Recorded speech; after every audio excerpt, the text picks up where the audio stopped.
Good morning, students. Welcome to Google Classroom Learning of Sri Gokulam Public School, Guruvayur. Myself, Raki Radhakrishnan, and I am your chemistry faculty. So, on the last class, we discussed about the different types of reaction happens between a metal and non-metal, and also we will discuss about electron dot diagram. So, coming on the last portion, today we are going to discuss the different extraction process of metal. Metal can be extracted by various methods on the basis of their reactivity series. So, let's get into the topic. Good morning, students. Today we are going to discuss about the ionic compounds. So, on the last class we discussed about ionic compounds, how the ionic compounds are formed. It is formed by sharing or donating or accepting the electron. These are some examples for ionic compound: lithium chloride, sodium chloride, potassium chloride, rubidium chloride, magnesium fluoride, magnesium chloride, and magnesium bromide. While looking at the properties of these ionic compounds, they are formed crystalline compounds and they are considered as amorphous solids. Ionic compounds have high melting point as well as high boiling point. And ionic compound requires a lot of energy to melt or cause them to boil. They have high thermal conductivity as well as electrical conductivity. Some ionic solids are good insulators also. So, these are about ionic compounds. There are various metals that is present in our earth crust, which is present as a free state or as a form of compound. The most abundant metal in the earth crust is considered as aluminium, and the second most element is iron, and the third most element is calcium. So there are so many metals present in the earth crust, and the most abundant metal that found is aluminium. And this aluminium metal is found either in the native free state or in the combined form. So the metals that originated from the earth as a natural form or as a free state or a combined state is known as minerals. So they are considered as minerals. So these minerals contains various types of impurities present because they are not a pure metal. They consist of some impurities. The impurities are considered as GAN. The impurities are considered as GANs. The process by which the pure metal is obtained from this mineral is known as ore. Okay. So, for example, aluminium. Aluminium is a compound or is a metal that is found in the earth crust, which consists of two kinds of ores, bauxite and clay ore. Okay. So, the most important ore of aluminium is bauxite ore, which is found as a combined form, and its chemical formula is given as Al2O3 2H2O. Likewise, there are many types of ores of metal that is consist of oxide ore, sulfide ore, halide ore. Okay, so metals on the basis of their reactivity, their ore is being classified. Very unreactive metals are always present as free state, and slightly reactive metal occur as sulfide ore. Most reactive metal is occur as oxide ore. Sometimes it occur as carbonate and sulfate and halide ores. The most important ore of aluminium is bauxite, cryolite and corundum. You have to study the ore name as well as the formula. Zinc exists in three forms: zinc blende, calamine, zincite. Iron, hematite, magnetite, iron pyrite, spathic iron ore. Then next one is copper, that is occur as malachite, chalcopyrite and copper glans. Sodium, the ore is rock salt and sodium carbonate. Potassium, the ore is carnallite and saltpetre. Lead, anglesite, galena.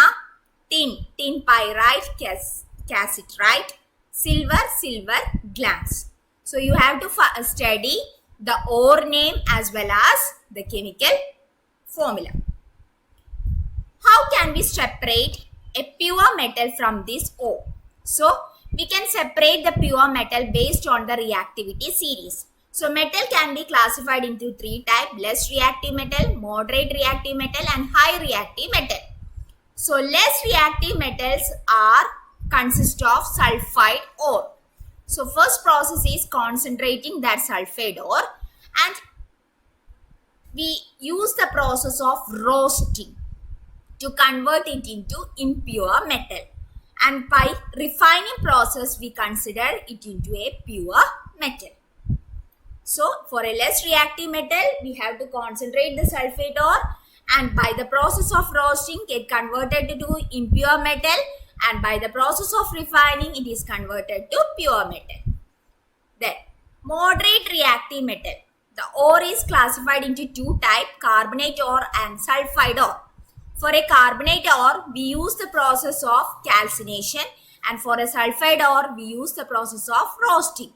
So, these ores are converted to oxide ore. Then, undergo further reduction with carbon or aluminium to convert into impure metal, and by the refining process, it is converted to pure metal.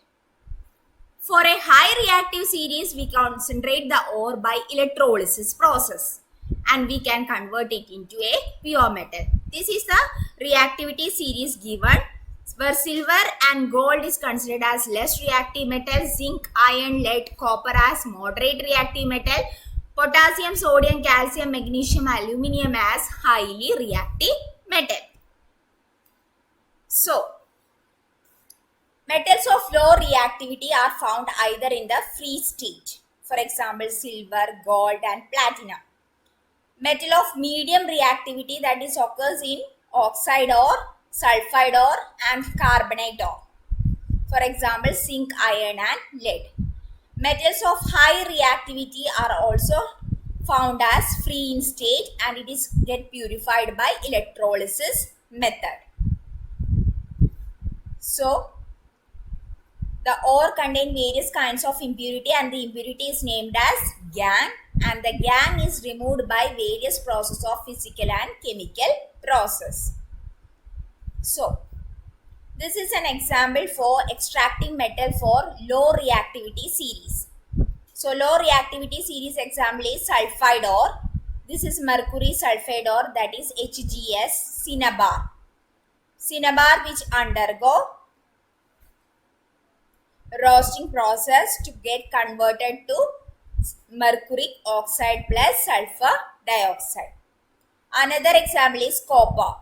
The ore is copper pyrite which undergo treatment with oxygen to form cupric oxide as well as sulfur dioxide.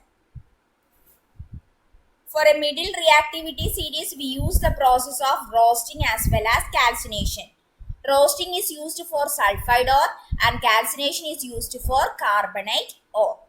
So roasting process means the sulfide ore is converted to oxide ore in the presence of excess air, and carbonate ore is converted to oxide ore in the presence of limited air, and this process is calcination. And for metals of high reactivity series, we use the process of what? Electrolysis process is used. For example, sodium, potassium, magnesium, calcium, aluminium. They have more affinity towards oxygen than carbon, so we use the electrolytic method, where in the electrolysis we can see that at cathode sodium is get deposited and at anode chlorine is get deposited. Next process is by refining process, electrolytic refining, the impure metal is converted to a pure metal form. So electrolytic refining is one of the refining process in which the impure metal is made up of anode and the pure metal is made up of cathode. And we pass a solution of metal salt, that is considered as electrolyte. While passing the electricity, what happened is pure metal from the anode dissolve in this electrolyte.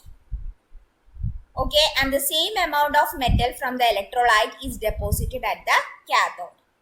So the soluble impurities go into the solution, whereas the insoluble impurities settle down at the bottom, like as an anode mud. So in electrolytic refining process, there is an anode and a cathode. Anode is act as impure metal and pure metal act as cathode, and the metal solution act as electrolyte. So what happened is, when we pass the electricity, the pure metal from the anode dissolves in the electrolyte, and the same amount of metal from the electrolyte is deposited at the cathode. So the soluble impurities goes into the solution and the insoluble impurity is settled down at the bottom, and this is known as anode mud. So these are the different extraction process of metal. Next one is corrosion, which is appear as a natural process where the destruction of iron containing material in the presence of electrolytic oxidation of metal. We can prevent the corrosion method by various processes like painting, oiling, greasing, galvanizing, chrome plating, anoding, making alloys, etc. So these are the methods we can prevent corrosion. So this is a very important topic, where galvanization is the process of protecting the steel and iron particle by coating with a thin layer of zinc. Okay. Next one is alloy. Alloy means it is a material that is composed of two or more metals, or a metal and a non-metal. For example, brass. It is an alloy of copper and zinc. Bronze, alloy of copper and tin. Solder, alloy of tin and lead. Mercury is an alloy of amalgam. Okay. So alloy means it is a material that is composed of two or more metal, or a metal and non-metal. So I hope you understood this concept, how to extract metals based on the reactivity series. The related link and the note is attached along with this video. Go through the link and download the notes. And don't forget to attend the test paper. So see you in the next class. Till then, take care. Bye.